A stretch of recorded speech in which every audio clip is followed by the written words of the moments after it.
Nicolas Cage earned over $150 million in his acting career, but by 2007, he was deeply in debt.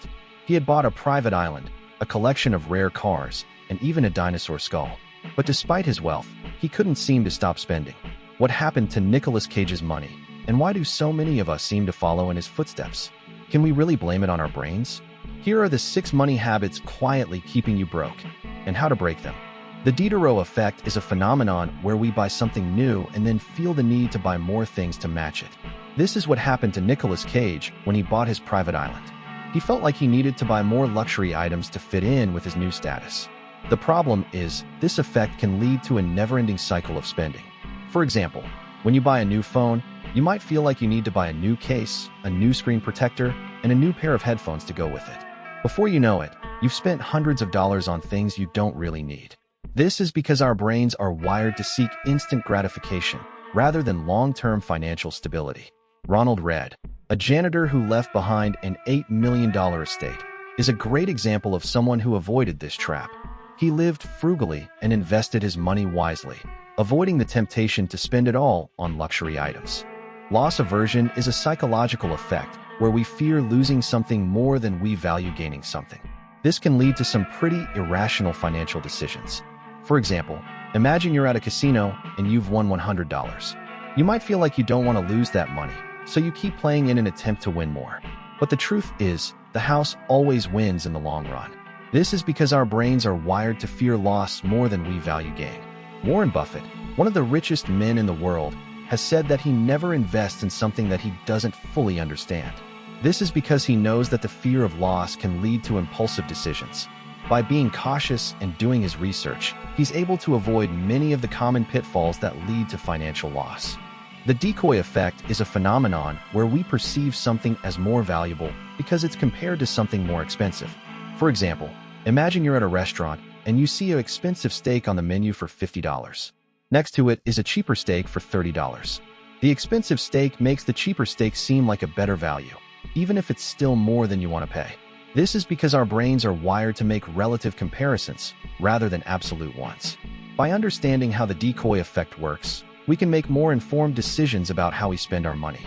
For instance, we can avoid buying something just because it's cheaper than something else, and instead focus on whether it's something we really need.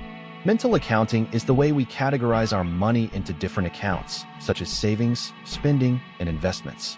This can lead to some strange financial decisions, such as treating money from a tax refund as free money and spending it on something frivolous. This is because our brains are wired to separate our money into different categories, rather than seeing it all as one big pool. By understanding how mental accounting works, we can make more informed decisions about how we allocate our money. For example, we can treat all of our money as one big pool, rather than separating it into different accounts.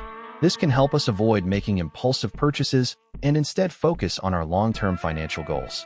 Number 4 is the one almost nobody gets right, so stick around. Present bias is the tendency to prioritize short-term gains over long-term benefits. This can lead to some pretty destructive financial habits, such as spending all of our money on instant gratification rather than saving for the future.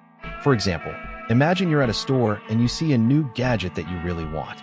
You might feel like you need to buy it right now, even if it means going into debt.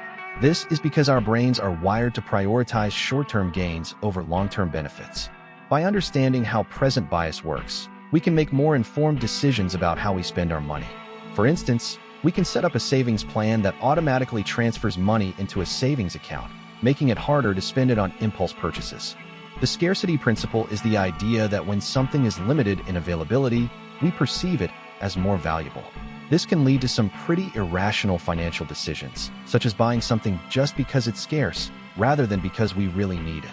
For example, imagine you're at a store and you see a sign that says limited time offer. You might feel like you need to buy the product right now, even if you don't really need it. This is because our brains are wired to respond to scarcity. By understanding how the scarcity principle works, we can make more informed decisions about how we spend our money. For instance, we can take a step back and ask ourselves if we really need the product, rather than just buying it because it's scarce. By understanding how our brains are wired to keep us broke, we can make more informed decisions about how we spend our money. One practical takeaway is to be aware of the Diderot effect and avoid buying something just because it's new and shiny. Instead, Focus on what you really need and make smart financial decisions that will benefit you in the long run. Subscribe to Cashology for the psychology behind your money.